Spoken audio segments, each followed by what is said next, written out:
네, 돈이 되는 뉴스 시작합니다. 한국투자증권 이프랜드예요. 김민진 차장과 함께합니다. 안녕하세요. 안녕하세요. 네. 자, 시장의 그 최악의 공포감 정점을 지나는 중이라는 부분을 오늘 아침에 좀 다루었습니다. 왜냐하면 이제 8개 하한가 종목 있잖아요. 네. 소위 소시에테 제네랄 창구발 매도 폭탄이라고 하는데, 소시에테 제네랄은 잘못이 없습니다. 그건 창구고, 그걸 이용한 이제 시세 조종 세력이 문제인데, 어찌됐든 연루되어 있는 그 종목들이 24일에 하한가로 갔고, 그 다음 날은 2개가 일단 탈출을 했고, 그 다음 날 또 2개 탈출. 오늘 또 2개 탈출하면서 이제 2종목 남았습니다. 선광이랑 대성홀딩스 2개만 지금 하한가에 위치해 있는데, 왜 이제 최악의 정점을 지나는가 봤더니 거래량이 좀 형성되면서 회전이 되면서 이제 하한가 탈출을 하는 거거든요. 기술적 지표인데 코스닥 ADR도 과매도 영역에 거의 근접해서 어제 마감이 돼서 종목별 반등 시도 여부 좀 체크를 해보시라라는 부분 아침에 말씀을 드렸습니다. 다음 보겠습니다. 다행히 이제 코스닥 시장이 좀 올라오고 있죠. 배터리에 대해서는 이 변동폭이 워낙 크기 때문에 우리는 어떤 관점으로 중심을 잡고 봐야 하는가, 이것도 궁금하고, 시장 전반적으로 지금 미치는 수급 꼬임은 어떻게 체크를 해야 하는가가 관건일 것 같습니다. 네, 해석해 주세요. 네, 우선 이제 어제 시장 흐름을 살펴보게 되면은 마이크로소프트가 장 종료 이후에 좋은 실적을 발표를 하면서 시간으로 상당히 급등을 했었고요. 이러한 부분들에 따라 11시경까지 코스피와 코스닥 양 증시 모두 낙폭을 줄이면서 플러스권으로 전환되는 모습을 보이면서 단기간에 낙폭을 좀 끝내는 듯 했었지만은 결국은 이제 시장이 다시 밀리기 시작을 하면서 양 증시 모두 하락으로 좀 마감하는 전일 시장 흐름이었습니다. 오늘도 이제 조금 비슷하죠. 예.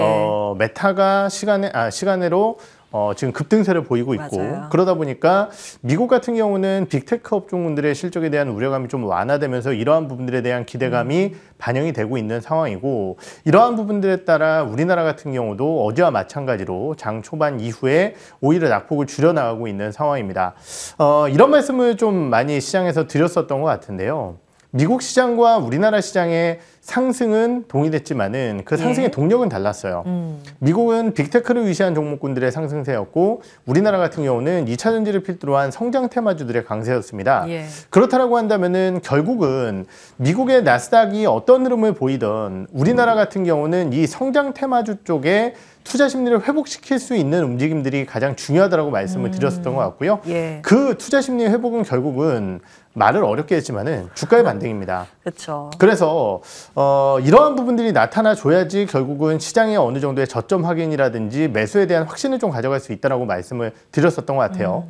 그러면은 이러한 부분들이 어디서 판단이 될 것이냐? 아까 저희가 확인을 해봤었던 최근 연이어 나타났었던 하한가 종목군들의 제한적인 이제 하한가 흐름과 반등 시도, 이것이 이제 첫 번째일 것 같고요.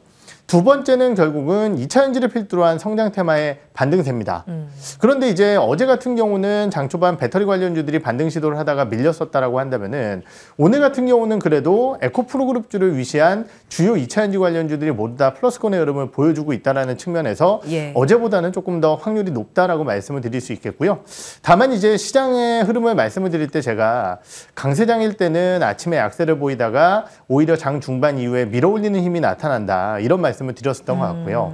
반면 약세장 혹은 조정장이 나타날 때는 단기적으로 주가가 많이 빠졌기 때문에 아침에 해당 종목군들 매수 시도를 하다가 그렇기 때문에 이제 좀 플러스로 출발을 하다가 장 중반 이후에 여지없는 매도 물출회와 함께 지수가 약세로 전환되는 경우가 많거든요. 그렇기 때문에 매수에 대한 타이밍의 고민이라고 한다면 결국은 이 상승률을 오후까지 지켜줄 수 있을 것이냐. 중요하겠죠. 조금 더 보수적인 투자자라고 한다면 오후가 아니라 종가까지 지켜줄 수 있을 것이냐에 대한 확인이 필요할 것 같고요.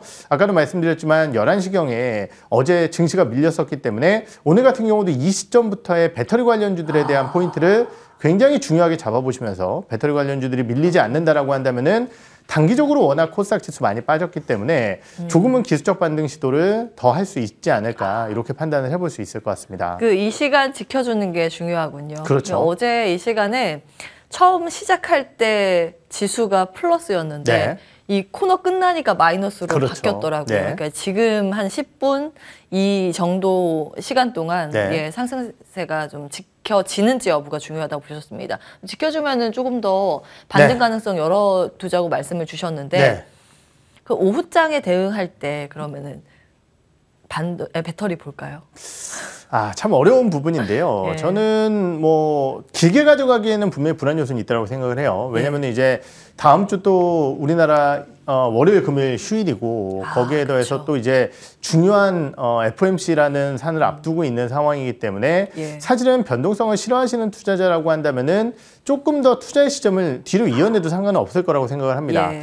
다만 이제 2차전지 관련주 대표 주자인 에코프로 BM이라든지 에코프로가 시세를 유지시켜 주게 된다라고 한다면은 단기적으로 좀 급락했었던 배터리주들에 대한 기회 요인은 하루 이틀 정도는 나타날 가능성이 있다라고 생각을 하고 있거든요. 예. 그래서 단기적으로 대응을 잘 하실 수 있는 분들이라고 한다면은 배터리주 나쁘지 않은 선택이라고 생각을 하고 있습니다. 배터리 양극재 보시겠어요? 장비 보시겠어요? 저는 뭐 여러 가지 종목군들이 있지만은 에코프로와 에코프로 BM 이 두 개의 포인트를 보면서 네. 나는 두 종목보다는 다른 종목군들을 볼 거야라고 하시면 다른 종목 보셔도 되는데 에코프로와 에코프로 BM이 안 밀려야 된다라는 부분을 좀 중요 관점으로 보셔야 될 것 같습니다. 예, 기준선이에요.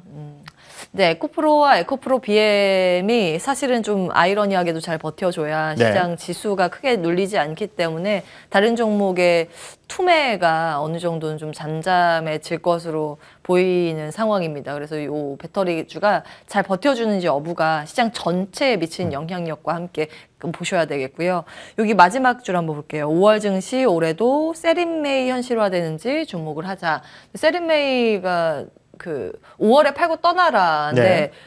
5월 오기도 전에 지금 4월 막판에 다 미리 그렇죠. 매도를 하는 건가라는 생각도 좀 들어요. 그러면은 보통은 4월 수익률이 안 좋았을 때 5월 괜찮았거든요. 통계적으로. 네. 어떻게 보세요? 네, 사실 말씀 주셨듯이 조금은 이른 조정 이렇게 좀 판단을 할 수도 있을 것 같은데요.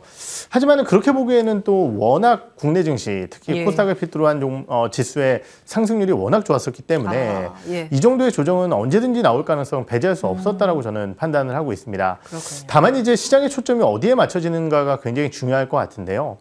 5월 FOMC라는 굉장히 중요한 이벤트 그리고 이것을 시장이 어떻게 받아들일까? 지금까지는 뭐 25bp 인상 가능성이지만은 결국 은행 관련된 리스크가 또 나오게 된다라고 했을 때 이제는 금리를 올리지 않을 거야라는 기대 요인들이 투자에 도움이 될 것인지 아니면은 경기 쪽에 포커스가 맞춰질지 이 부분에 대한 판단이 아직까지는 좀 어렵다라고 생각을 합니다. 예. 다만 이제 지수가 공격적인 상승세를 펼치기에는 분명히 부담스러운 부분이 있다라고 생각을 해요. 예. 그렇기 때문에 약간은 보수적인 입장으로 보시되 주요 지지선 라인이라든지 저항선대를 돌파하는 이러한 부분들이 나타날 때는 예. 그때는 기술적 대응을 하자 이렇게 전략을 드리고 싶습니다. 예, 예측보다 대응의 영역입니다. 늘 그렇습니다. 다음 보겠습니다. 자, 이번에는 실적입니다. 우리 시장의 어닝 시즌 중반부를 향해 달려가고 있는데요. 이 와중에 또 실적이 잘 나온 기업은 시장에서 큰 주목을 받을 수 있을 만한 기간입니다. 네. 그 중에 하나가 자동차였다면 또 하나가 건설 기계 네. 장비 쪽입니다. 두산밥켓이 작년보다 영업이익이 90%나 급증했습니다. 매출액도 좋았고요. 컨센 대비했을 때도 정말 좋았죠. 다음 보겠습니다. 이 종목뿐만이 아니라 HD 현대건설기계가 더 먼저 실적 공개를 했는데 이익 70% 이상 급증했습니다. 예상보다 이건 초서프라이즈죠. 네. 다음 보겠습니다. 이쪽은 HD 현대 인프라 코어도 45% 이익 급증. 아마 이게 북미 쪽에 그 매출이 좋아지면서 네. 그쪽에 이제 인프라 굴삭기랑 다 필요하잖아요. 그러면 지금 환율 때문에 환율 덕도 있었을 것 같아요. 다음 보겠습니다. 목표가 줄줄이 상향 조정이 증권가에서 나오고 있습니다. 요거는 어떻게 해석하고 계세요? 네, 우선 최근 시장의 흐름을 좀 살펴볼 때 섹터별로 보면은 기계 관련 섹터들의 주가가 상당히 좋고요.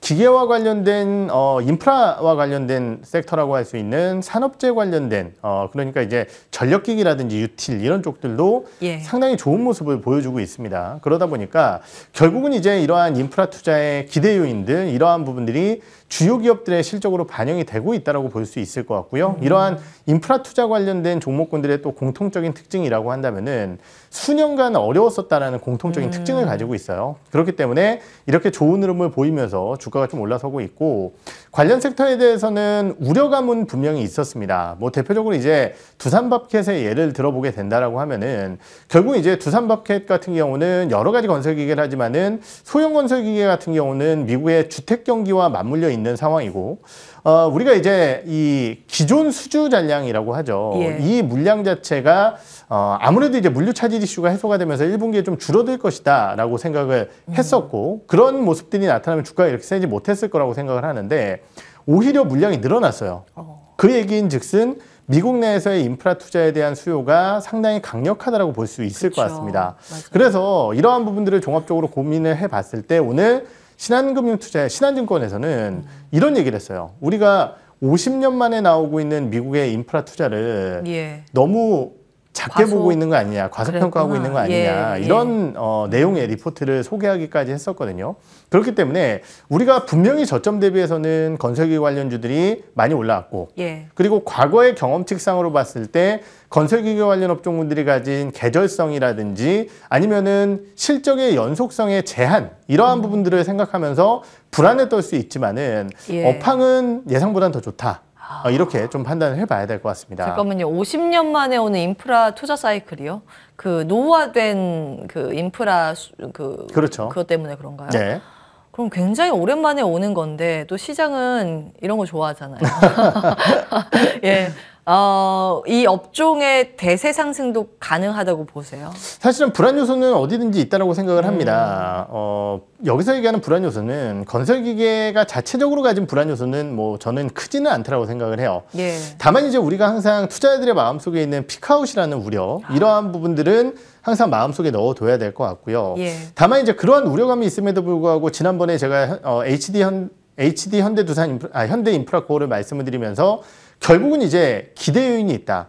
러우 사태의 재건이라든지 TP의 재건 거기에 신흥국들에 대한 혹은 자원개발국에 대한 투자 이러한 부분들이 기대 요인들이 있기 때문에 쉽게 빠지지는 않을 것 같다는 말씀을 드렸었던 것 같거든요. 그렇기 때문에 불안 요소는 있지만은 자체적인 섹터에 대한 문제는 적다라고 판단을 하고요.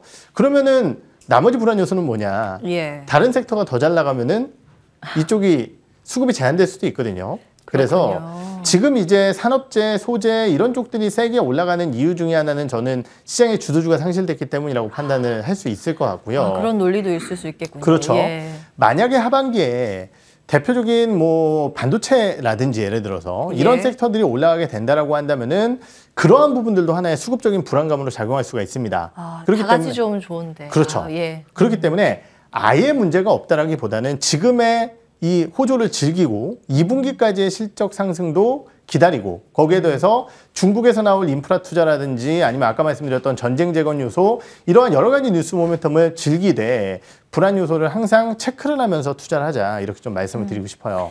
파티에서 음악이 흘러나올 때까지는 춤춰라. 그러나 이 음악이 끝날 때, 파티가 끝날 때 바로 나갈 수 있도록 문 근처에서 추어라. 이런 네. 이야기가 있는데 그런 말씀이세요. 지금은 좀 즐기되 언제 이제 변동성을 나타낼지 모르니 그에 대한 대비는 필요하다. 이 정도로 보겠습니다. 탑픽 찍고 넘어갈게요. 네, 종목은 뭐 아까 말씀드렸던 HD 현대 인프라코어 네. 그리고 예. 이쪽은 이제 중국 기대감이 있고요. 두산바켓 같은 경우는 지금 백로그 수치를 봤을 때 2분기까지 실적 호조가 예상되어집니다. 예. 그래서 이 두 개의 기업을 각각 중국과 미국의 호조를 바탕으로 한 탑픽으로 좀 말씀을 드리겠습니다. 예, 골라먹는 재미가 있다. 중국을 보신다면 HD 현대 인프라 코어, 미국을 보신다면 두산밥켓 이렇게 정리하겠습니다. 다음 볼까요? 현대차 기아 실적이 이렇게 좋을 줄이야. 예, 뭐 사실 눈높이가 높은 편이었는데 그걸 다 네. 웃도는 사상 첫 6조라는 이익을 썼습니다. 처음으로 이제 삼성전자도 제쳤는데 이 두 개 합치면 도요타도 제칠 것으로 관측이 됩니다. 다음 보겠습니다. 이거는 자동차하고 부품까지 오늘 좀 들썩이는데 어떻게 해석하세요? 네, 사실 제가 작년 말에 이제 연초에 소비 불안 그리고 작년도에 너무 좋았었던 현대차 예. 그룹의 영업이익률을 말씀을 드리면서 연초 약간 불안 요소를 좀 언급을 드렸었는데 오히려 1분기 판매 데이터를 보면서 1분기 실적 좋을 가능성이 있기 때문에 예. 이러한 주가 흐름이 조금 이어질 수 있다는 말씀을 드렸던 것 같은데요. 그 예상치보다도 훨씬 더 좋은 영업이익을 만들어냈고요. 저는 이번 영업이익에서 상당히 눈에 띄는 부분은 기아의 영업이익률이라고 좀 판단을 하고 있습니다. 예.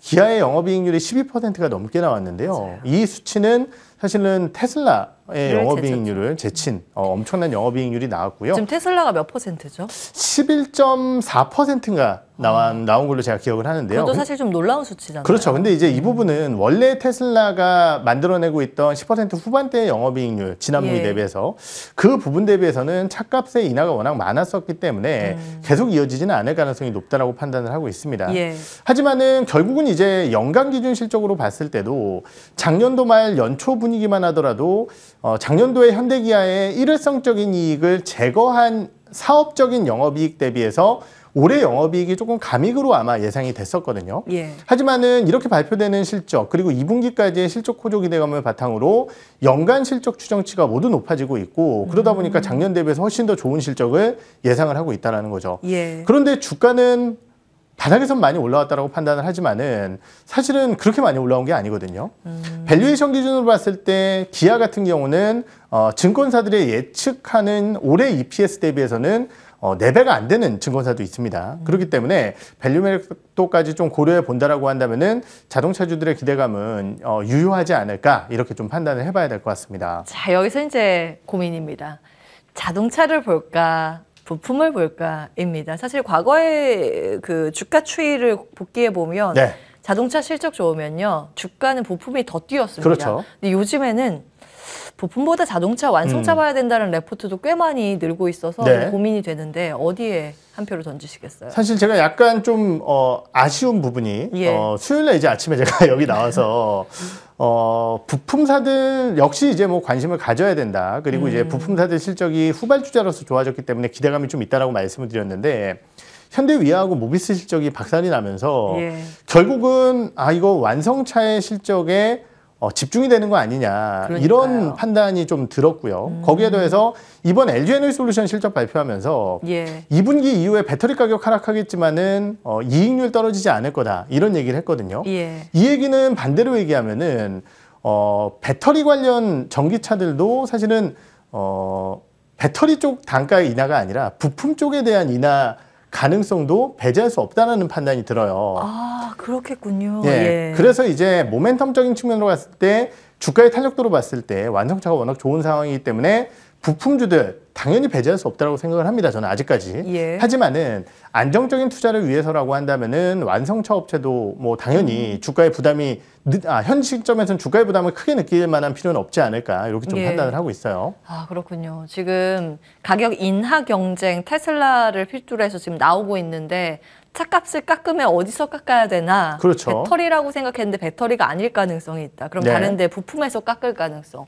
그러니까 이익 방어 측면에서 사실 지금은 부품이 을의 위치이기 네. 때문에 쉽지는 않습니다. 그런 실적들이 현대 모비스 등을 통해서 지금 확인이 되고 있기 때문에 뭐 당분간은 네. 이 완성차를 보자는 말씀이신데 투자를 하신다면 둘 중에 뭐 보시겠어요? 저는 기아가 기아. 조금 더 낫다라고 판단을 하고 있고요. 예. 이유는 뭐 밸류에이션과 그리고 이제 영업이익률 이러한 부분들입니다. 그래서 기아 같은 경우 뭐 주가도 역시 이제 많이 올라오긴 했지만은 기대 요인 자체는 유효하지 않을까 이렇게 판단을 하고 있습니다. 자, 부품은 긴관점으로 괜찮다고 하셨는데요. 네. 탑픽만 찍고 넘어가겠습니다. 부품 같은 경우는 뭐 여기서 자주 나와서 말씀을 드렸지만 SL 같은 기업도 역시 SL. 긍정적으로 보고 있고요. 예. 그 외에 사실은 배터리 관련주들이 오늘 올라서고 있다라고 한다면은 예. 성화이텍이라든지 아니면은 화신 같은 기업들도 성화이텍. 배터리 쪽에 연관이 되어 있기 때문에 이런 기업들 보시는 것이 좋으실 것 같습니다. 이왕 부품을 본다면 전기차와 함께 갈 수 있는 부품사를 보자. 이런 코멘트까지 기억해 주시기 바랍니다. 한국투자증권 이프렌드 에어 김민진 사장과 함께했습니다. 고맙습니다. 네.